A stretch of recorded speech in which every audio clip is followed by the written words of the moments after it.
देखो, आज का टॉपिक हिंदी व्याकरण में समास है। तो समास किसे कहते हैं? कोई भी टॉपिक है तो उसके बारे में पहले जानना जरूरी रहता है। समास दो या दो से अधिक शब्द को मिलाकर एक नया शब्द बनता है, उसे समास कहते हैं। नहीं, कैसे शादी विवाह में लोगों का संधि मिलान होता है, तो संधि मिलान होता है तो वो तो आदमी का मिलान हुआ। अब ये दो या दो से अधिक शब्द का मिलन हुआ ना, उसे समास कहते हैं। समास का मुख्य रूप से 6 प्रकार होते हैं। पहला हो गया अव्ययी भाव समास। अव्ययी भाव समास, अव्ययी भाव समास किसे कहते हैं ना। दूसरा तुम्हारा तत्पुरुष समास हो गया, तत्पुरुष समास। और तीसरा हो गया कर्मधारय समास, कर्मधारय समास। चौथा हो गया द्वंद्व समास, द्वंद्व समास। पांचवा तुम्हारा हो गया द्विगु समास, द में वा लगाया हुआ है, द्विगु समास। और छठा हो गया बहुव्रीहि, बहुव्रीहि समास। देखो बाबू, मुख्य रूप से 6 भेद होते हैं। अब यही भाव समास किसे कहते हैं? तो जो भी होता है उसका उसमें डिफिनेशन छिपा हुआ रहता है। अब यही भाव का मतलब होता है कि जिसका प्रथम पद अव्यय होता है उसे अव्ययी भाव समास कहते हैं। तो प्रथम पद अव्यय का मतलब क्या हुआ? तो प्रथम पद अव्यय का मतलब हुआ है, जैसे प्रति। अव्यय किसे कहते हैं? अव्यय उसे कहते हैं जिसका लिंग, वचन एवं कारक के अनुसार बदला नहीं जा सकता है, उसे हम अव्यय कहते हैं। जैसे प्रतिहार ना, प्रसार। अब देखो, इसमें प्रति आ गया, अव्यय इसमें प्र आ गया। तो प्रति को हम लिंग वचन द्वारा नहीं, कारक द्वारा नहीं बदल सकते। ये हो गया अव्ययी भाव। जिसका प्रथम पद अव्यय है उसको अव्ययी भाव, या प्रथम पद प्रधान हो उससे भी कहते हैं अव्ययी भाव। सेकंड में है तत्पुरुष समास। तो तत्पुरुष समास का मतलब होता है जिसका अंतिम पद प्रधान होता है, इसका प्रथम और इसका अंतिम। तो अंतिम पद कैसे प्रधान होगा, देख लो कैसे होगा। या इसको ऐसे भी कह सकते हैं कि जिसमें विभक्ति का लोप हो। विभक्ति का मतलब क्या? कर्ता ने कर्म को कर्म से ना संप्रदान के लिए अपादान से जुदाई के अर्थ में संबंध का की अधिकरण में पर संवेदन हे हो और हो जी, ये विभक्ति है।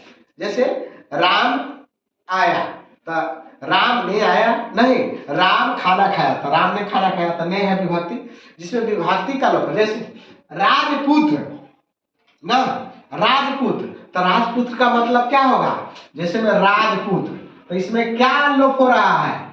राजपुत्र। तो इसको करेंगे राजा का पुत्र, तो क्या हो गया? संबंध कारक विभक्ति, तो क्या का लोप हो गया नहीं। अब देखो नेक्स्ट है कर्मधारय समास। तो कर्मधारय समास में होता है क्या कि जिसमें विशेषण विशेष से उपमा उपमेय का प्रधानता होता है। तो विशेषण विशेष क्या है? तो विशेषण विशेष, विशेषण का मतलब होता है संज्ञा सर्वनाम को विशेषता बतलाने वाले शब्द को विशेषण कहते हैं। अब देखो विशेषण, जैसे बोल दिए काली गाय, तो इसमें हम बोले काली गाय, तो गाय विशेष हो गया और काली हो गया विशेषण। गाय कैसी है? तो काली, तो काली हो गया विशेषण और गाय हो गया विशेष। तो जैसे में काली गाय ना। अब उपमा उपमेय का मतलब क्या होता है? तो उपमा उपमेय का मतलब होता है कि जिसका ना, उपमा उपमेय का मतलब होता है कि जिसका एक अर्थ छोड़कर कोई अन्य अर्थ भावार्थ लगाए ना, उसे उपमा उपमेय कहा जाता है।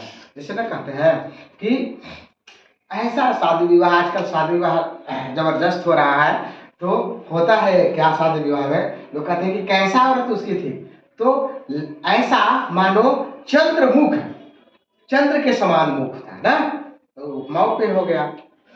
नेक्स्ट है तुम्हारा द्वंद्व समास। तो द्वंद्व का मतलब होता है दो, दो, जैसे माता पिता ना, गुरु शिष्य, जिसमें दोनों की प्रधानता हो, माता पिता, गुरु शिष्य, गुरु चेला, नहीं, ये हो गया द्वंद्व समास, जिसमें दोनों पद प्रधान, दोनों सब प्रधान हो, दोनों पद प्रधान हो, उसे हम द्वंद्व समास कहते हैं। नेक्स्ट है द्विगु समास।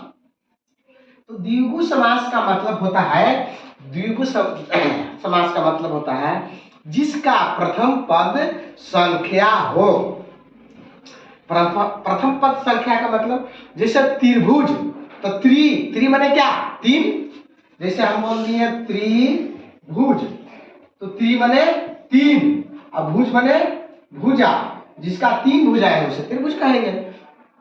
तो त्रि माने तीन, तो तीन हो गया संख्या, नहीं तो जैसे चतुर्भुज, चार भुजा ना,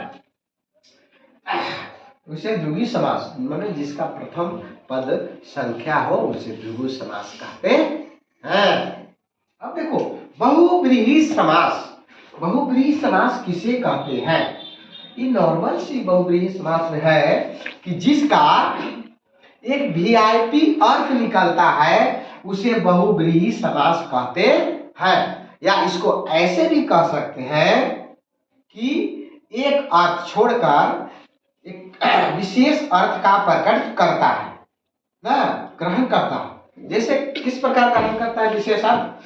जैसे हम कह दिए लंबोदर, तो लंबोदर का यहाँ मतलब हुआ अर्थात लंबा हो जिसका उदर, अर्थात गणेश ना, तो यहाँ गणेश का प्रधानता हो रहा है, एक वीआईपी अर्थ निकल रहा है। हम लोग शादी विवाह में जाते हैं तो देखते हैं कि दो प्रकार के कुर्सी बना हुआ है, एक वीआईपी का अलग कुर्सी रहता है और एक ऐसे जनरल आदमी को बैठने के लिए अलग कुर्सी। अब खाना का भी लोग व्यवस्था अलग अलग कर रहे हैं, वीआईपी के अलग और अदर आदमी के अलग। तो इस तरह जो है बाराती के अलग, सराती के अलग भी लोग करते हैं, इस तरह का व्यवस्था होता है। तो उसी प्रकार है कि बहुव्रीहि समास एक अर्थ छोड़कर एक विशेष प्रकार का अर्थ प्रकट करता है, उसे बहुव्रीहि समास कहते हैं। जैसे लंबोदर अर्थात गणेश, लंबोदर, अभी जोड़ तोड़ से लोग महादेव को पूजा कर रहे हैं, नहीं, महादेव को मनाने में लगे हुए हैं, नहीं, महादेव अर्थात शंकर, समझ में आता रही ना, अर्थात शंकर। तो एक विशेष प्रकार के वीआईपी अर्थ प्रकट करें उसे बहुव्रीहि समास कहते हैं। आज का जो टॉपिक है, समास का जो टॉपिक है, आज का टॉपिक समाप्त हुआ। नेक्स्ट वीडियो देखने के लिए share, like, subscribe and comment करें। That's okay, thanks.